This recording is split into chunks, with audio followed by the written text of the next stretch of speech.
നമ്മുടെ ജീവിതത്തിൽ നമുക്ക് പകരം വയ്ക്കാൻ പറ്റാത്തതായിട്ടുള്ള ഒത്തിരി കാര്യങ്ങളുണ്ട്. നമ്മുടെ അച്ഛൻ, അമ്മ, ഹസ്ബൻഡ് അല്ലെങ്കിൽ വൈഫ്, നമ്മുടെ മക്കൾ, അങ്ങനെയൊക്കെ നമ്മൾ ഒത്തിരി പറയും. ചില ഫ്രണ്ട്സ്, ചില റിലേറ്റീവ്സ്, നമ്മുടെ സോൾമേറ്റ് ആയിട്ട് നിൽക്കുന്നവർ, അങ്ങനെ കുറേ പേരുണ്ടാവും.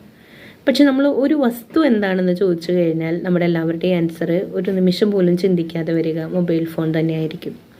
അതായത് ഇപ്പോൾ നമുക്ക് ബാങ്ക്, നമ്മൾ പേഴ്സ് എടുത്തില്ല, വാലറ്റ് എടുത്തില്ലെങ്കിൽ കുഴപ്പമില്ല. കാരണം എന്താ, നമുക്ക് നെറ്റ് ബാങ്കിങ് ഉണ്ട്. നമ്മുടെ ഫോണിൽ തന്നെ നമുക്ക് ഗൂഗിൾ പേ പോലുള്ള ഒത്തിരി സംഭവങ്ങളുണ്ട്. അപ്പോൾ നമ്മുടെ പേയ്മെൻറ്റ് ഒക്കെ നമുക്ക് എന്താ പറയുക, ഓൺലൈനായിട്ട് നടത്താനുള്ള ഒരു സാഹചര്യം നമ്മുടെ കയ്യിലുണ്ട്. അതുപോലെ തന്നെ ഇപ്പോൾ നമുക്ക് മൈൻഡിലില്ലെങ്കിലും നമ്മുടെ ഫോണിൽ നമ്മുടെ ഏറ്റവും വേണ്ടപ്പെട്ടവരുടെ ഫോൺ ഡീറ്റെയിൽസ്, അതുപോലെ നമ്മുടെ ഡോക്യുമെൻറ്റ്സ് എല്ലാം നമ്മൾ സേവ് ചെയ്ത് വെച്ചിരിക്കുന്നത് നമ്മുടെ മൊബൈൽ ഫോണിൽ തന്നെയായിരിക്കും. നമ്മുടെ ഒത്തിരി ഡീറ്റെയിൽസ്, ഡോക്യുമെൻറ്റ്സ് എല്ലാം നമുക്ക് ഫോണിൽ തന്നെ ഉണ്ടാവും. അറ്റ് ദ സെയിം ടൈം ഒരു കാര്യം എനിക്ക് ചോദിക്കാനുള്ളത്, നമുക്ക് ഈശോയോടുള്ള ബന്ധം നമ്മളെവിടെയാണ് രേഖപ്പെടുത്തി വെച്ചിട്ടുള്ളത്?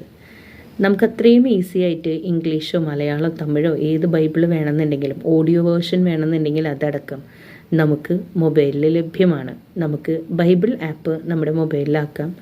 നമ്മൾ അത്രയും ഫ്രസ്ട്രേറ്റഡ് ആയിരിക്കുമ്പോൾ ഇനി എന്ത് എന്നറിയാത്ത ചില സിറ്റുവേഷൻസ് നമ്മുടെ ലൈഫിലുണ്ടാവും. അതായത് ചിലപ്പോൾ അത്രയും സ്നേഹിതരായിരുന്നവർ തമ്മിലുള്ള ഒരു പ്രശ്നം, ഒരു ചെറിയൊരു വാക്ക് തിരക്കായിരിക്കാം, അത് വലിയ വിഷമത്തിലേക്കായിരിക്കും നമ്മൾ എത്തിക്കുക.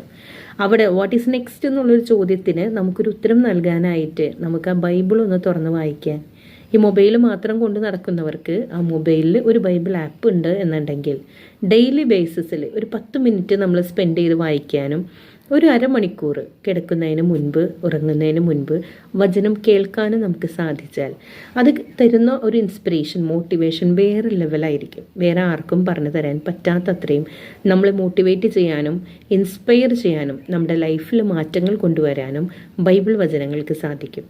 അതുകൊണ്ട് നമുക്കൊരു ദിവസം ബൈബിൾ വായനയോടെ തുടങ്ങുകയോ അല്ലെങ്കിൽ അവസാനിപ്പിക്കുകയോ ചെയ്യാനായിട്ട് സാധിക്കണം.